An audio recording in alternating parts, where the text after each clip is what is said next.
안녕하십니까 여러분들, 산책처럼 사주입니다. 이번 시간에 드릴 말씀은요, 올해 여름 목일간과 화일간입니다. 목일간이면 갑을목일간이 되겠고요, 화일간이라고 한다면 병정화일간이 되겠죠. 지금은 정사월이죠. 정사월이고요. 언제쯤이었죠? 한 5월 15일, 서울 기준으로는 한 5월 15일쯤부터 사중의 경금이 막 힘을 발휘하기 시작했어요. 자, 이러면은 신금일간 분들한테 경금은 겁재가 되겠죠? 그러다 보니까 한 요 며칠 전, 그리고 뭐 오늘일 수도 있고요. 명식에 따라서 좀 다르겠죠? 신금일간 분들 같은 경우에는 요 겁재 때문에 갑작스럽게 예상치도 못한 또 그런 상황을 맞이하셨을 거고요. 또는 수많은 사람들을 또 만나기도 하셨겠죠. 또는 돈이 갑자기 나가는 일도 생기셨을 것 같고요.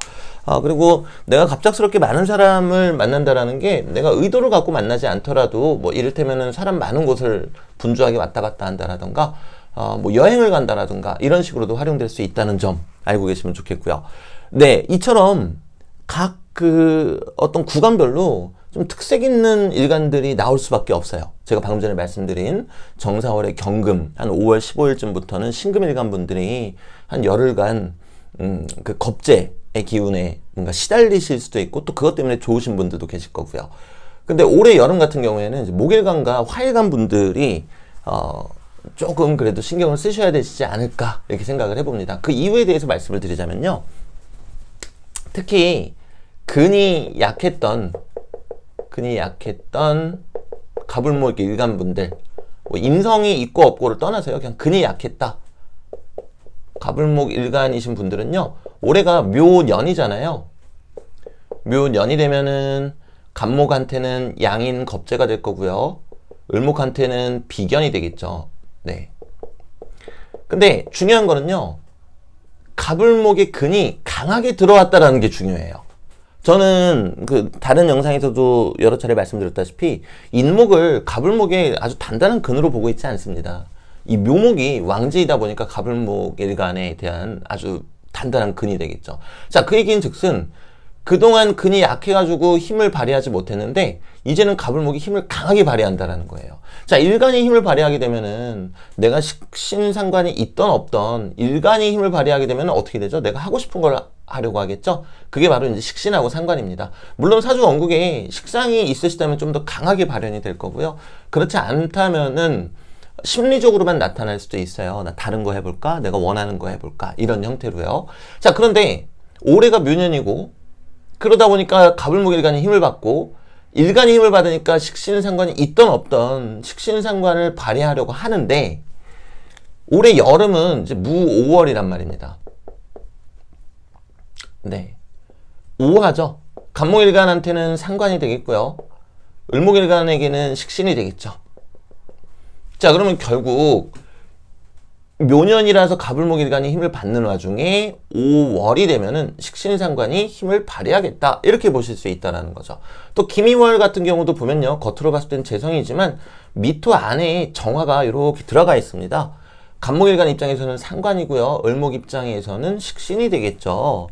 자, 그런데 이 식신상관을 그럼 갑을목일간 분들은 올해 좀 강하게 쓰신다라는 건데, 그렇게 되면은 좋은 점은 뭐가 있겠습니까? 내가 원하는 걸 하고 개척할 수가 있다.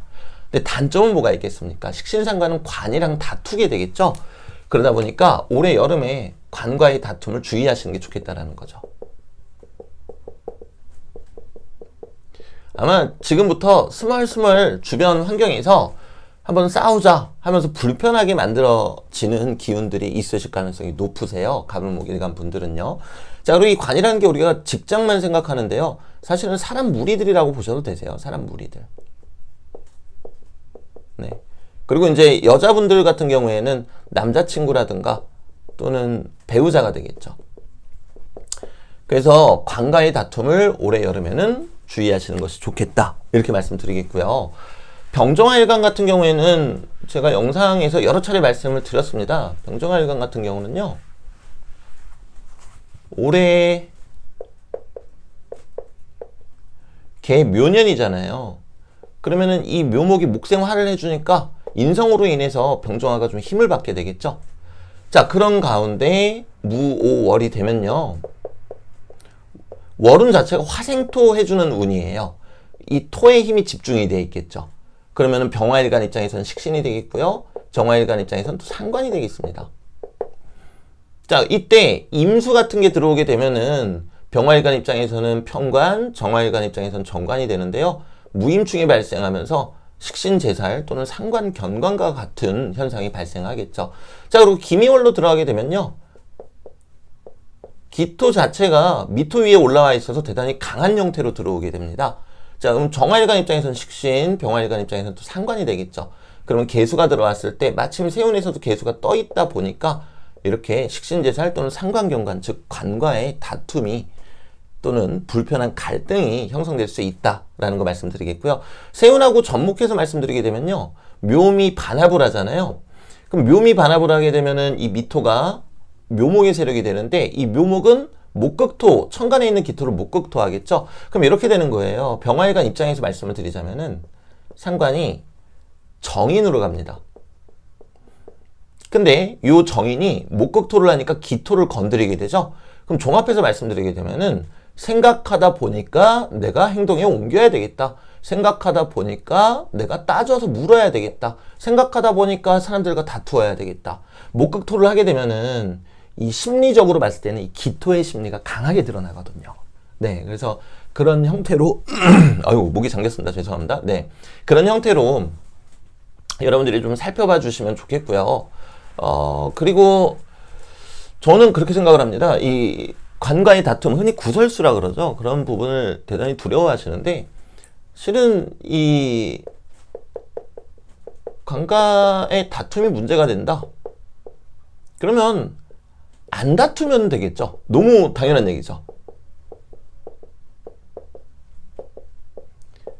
물론 내가 대단히 부당한 일을 겪거나 그러면 다투어야 되겠죠. 근데 그것이 아니라 다분히 감정적인 문제라면 내가 감정적으로 격할 때 대응하기보다는 한 발자국 뒤로 물러서서 무엇이 옳고 그른지 어떻게 가는 것이 맞을지 고민을 한 다음에 대화를 한다면은 다툼이 안 일어날 가능성이 높습니다. 그리고 왜 우리 그런 얘기 하잖아요. 웃는 얼굴에 침 못 뱉는다고.